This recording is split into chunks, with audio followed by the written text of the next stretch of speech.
अगर मैं आपको बताऊं कनाडा को वॉर से थ्रेट नहीं है बल्कि उससे भी काफी ज्यादा डेंजरस चीज से है। कनाडा को 51st स्टेट बनाने का जो सेपरेटिस्ट के साथ क्वाइट मीटिंग और यूएस की तरफ से ट्रेड प्रेशर और एक ऐसी प्रोविंस जो इतनी रिच है कि अलग हो सकती है। ये फिक्शन नहीं है, ये अभी इसी वक्त हो रहा है। और अगर कनाडा इस मूवमेंट को इग्नोर करता है तो कॉन्फेडरेशन के बाद सबसे बड़ी इंटरनल क्राइसिस का सामना कर सकता है। वीडियो को एंड तक देखिए क्योंकि ये सिर्फ कनाडा के बारे में नहीं है, ये हर कंट्री के लिए वार्निंग है जो ये सब होते हुए देख रही है। कई सालों तक डोनाल्ड ट्रंप कनाडा को अमेरिका का 51st स्टेट बनाने का मजाक करते रहे, लोग हंसते रहे, मीम्स बनती रही और पॉलिटिशियंस ने इसे लाइटली ले लिया। लेकिन पावर पॉलिटिक्स का एक रूल होता है, कई जोक्स अक्सर टेस्ट होते हैं लीडर्स के रिएक्शंस के। Behind the scenes Trump linked figures ने वेस्टर्न कैनेडियन वॉइसेस के साथ बातचीत शुरू की, खासकर एल्बर्टा में, एक ऐसा प्रोविंस जो पहले से ही गुस्सा है, रेस्टलेस है और ओटावा से इग्नोर फील कर रहा है। इसी दौरान ट्रेड प्रेशर बढ़ने लगा, एनर्जी डिस्प्यूट्स और गहरे हो गए और क्लाइमेट रूल्स और स्ट्रिक्ट हो गए। अचानक वो जोक रियलिटी में बदलने लगा। एल्बर्टा सिर्फ एक प्रोविंस नहीं है, ये कनाडा का एनर्जी इंजन है। ऑयल,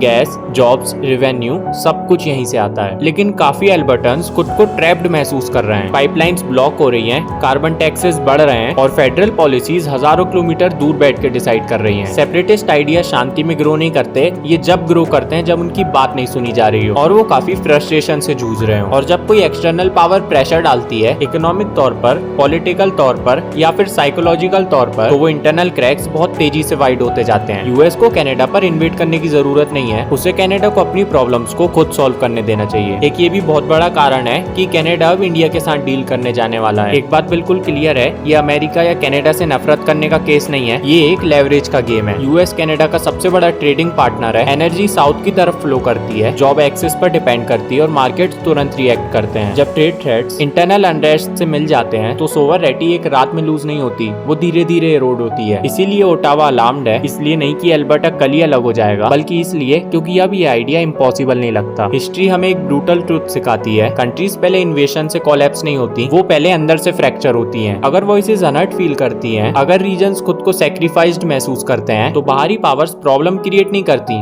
वो उसे एक्सप्लॉइट करती हैं। आज कनाडा का असली प्रॉब्लम अमेरिका से नहीं है, उसकी यूनिटी से है। ये मूवमेंट एक टेस्ट है कनाडा के लिए और वो हर डेमोक्रेसी के लिए जो ये सब कुछ होते हुए देख रहा है। अगर क्रैक्स को इग्नोर किया तो कोई और उन्हें वाइट कर देगा और अगर उन्हें फिक्स कर लिया तो कोई भी आउटसाइडर आपको तोड़ नहीं सकता। कमेंट करके बताओ आप क्या सोचते हो। इस वीडियो को ज्यादा से ज्यादा शेयर और रीशेयर करो ताकि लोगों में अवेयरनेस फैलाई जा सके और सब्सक्राइब करो क्योंकि ये एक न्यू एज मीडिया प्लेटफॉर्म है और सच बताना हमारी जिम्मेदारी है।